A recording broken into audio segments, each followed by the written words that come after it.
I do definitely feel like that. My delivery feels pretty dialed in my last few starts. I feel like I'm getting stronger as I get deeper into the game. So, yeah, I would say, I definitely feel pretty good about where I'm at right now. All right, River Island's guest line, Robbie Ray. We butter you up and up yet? Thanks for having me on. Yeah, it was great. Dude, thank you for joining and for calling in. What a job today, man. What's this been like? Like last year was the whole kind of get your body back right thing, and this year you're reaching a new level. So just kind of let us all in on what the whole journey has been like to get to this point. Yeah, it's definitely been that. It's been a journey.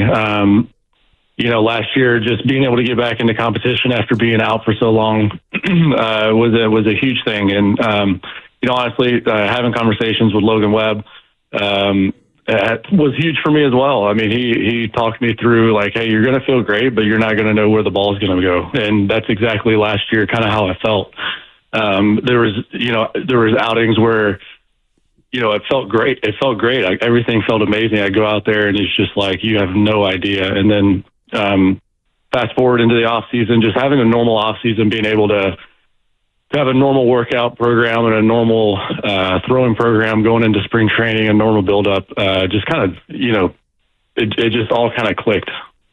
And it seems like Tommy John surgery is not only unexpected, but it's a rite of passage now for pitchers. It's just a question of when, not if. Do you feel now, starting to get into the midseason here, that you're feeling like you did before you had the injury?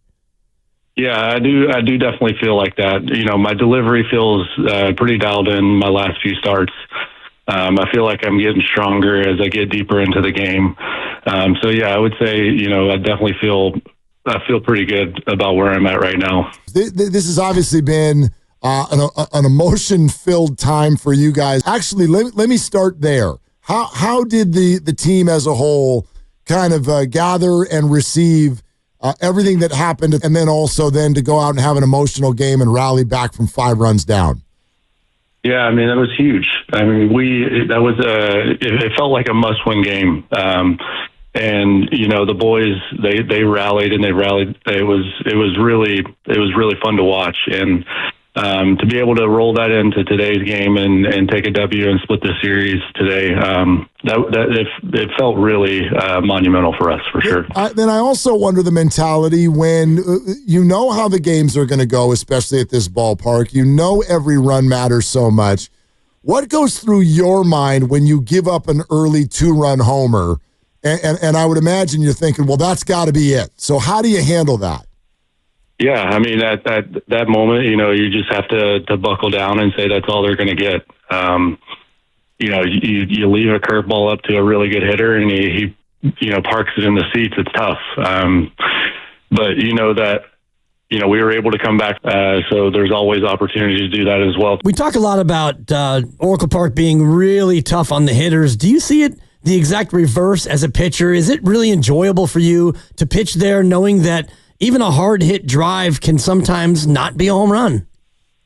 Yeah, for sure. I mean, it definitely gives you confidence to attack guys, pitch in the zone, and you don't have to worry as much about those cheapies getting out. It definitely gives you kind of peace of mind. And, we got great fielders out there too, so it's like you just let them do their work. I wonder if, am I hearing right? Like, do you pitch a little bit differently in this ballpark than you would in another spot? No, I mean, I've always been a kind of more of a fly ball pitcher, less of a ground ball guy. So it just kind of plays into who I am as a pitcher. And it works out here because, fly balls usually go into Jung-Hoo Lee's glove more times than not. What's it been like with the rotation this year and, the sense that everyone's pitching well? Does that kind of give you, I don't know if it's pressure, but added incentive to try to keep the line moving from a pitching standpoint? Yeah, I mean, coming into spring training, we talked about, the starting rotation, doing our best to carry the team each and every night. As starters, you want to get 21 outs every single day. So that's kind of been our goal is to kind of be the anchor of this ball club and keep us in the game each and every night. That's something that, we've been able to do, and that's kind of what we pride ourselves on. Robbie Ray with us on Willard and Dibs. I had forgotten this about you, and we were just reminded of it when you came up, 2014 season, Detroit Tigers. You only pitched in 9 games there before you ended up in Arizona. But when you came up to that Tiger team, guess who one of your teammates was? A guy by the name of Justin Verlander. What's it like to run into him in a different city 10 years later or more? Yeah, it's been kind of crazy to see, how our careers have gone and to reconnect and be on the same team again and get to share the clubhouse, 10, 11 years later.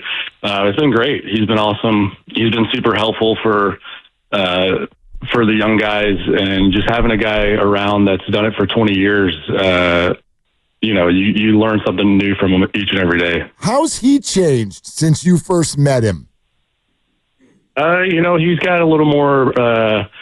He's gotten a little more open. He was kind of. I mean, I was a rookie at the time, so you know how it is with the rookies. You don't really talk to them, and you kind of give them a little bit of I don't want to say rookie hazing, but like a little bit of hey, you got to earn being here, and he's opened up. We have great conversations, and he's a great guy. He's got a great personality, and he keeps it fun. And you look at him still doing it. The slight injury here set him back a bit. But do you think about your career in 10 years as something you want to still be doing out there throwing the pill? Yeah, absolutely. I mean, I intend to play until they take it away from me. I love that. Yeah, one of those guys. Well, and it's interesting. You talk about how Justin treated you as a rookie. So Robbie, how are you treating the rookies right now? The game's different. The game has changed. There's a lot more young guys in, and you want them, for me, you want them to feel comfortable coming into the clubhouse and competing every day because, if they're comfortable, if they're feeling good, they're going to go out and give us a chance to win. So, the game's changed a little bit. You want the rookies to feel comfortable in the clubhouse and, just be able to go out and feel loose. Is it a little different or a little strange for you when you've got a 23-year-old Birdsong and 23-year-old Harrison, players who are maybe almost as close in age to your children as they are to you? That's got to be somewhat of an adjustment. Yeah, they're two young guys, but they're two electric arms, and it's really fun to watch those guys when they go out there and pitch. I mean, Harry, what he's done coming back and filling in for JV, and what Birdsong has done, he's got arguably the best changeup in baseball, and it's just fun to watch those guys compete. Is there something? I mean, we always hear. I'm not a left-hander. I have a son who's a left-hander, though, and you guys are, you're different, Robbie. You know that. So, is there a thing with you and Kyle where you guys can kind of connect and you help him out a little bit? Yeah, I mean, I just let him know that I'm here. I'm open if he has any questions. Anything idea wise he wants to bounce off of me, that I'm here and I'm open to having those conversations. But when a guy's rolling and pitching well, it's kind of just keep doing what you're doing, kid. Have you suggested that any of the young pitchers adopt the grunt that you have in your repertoire?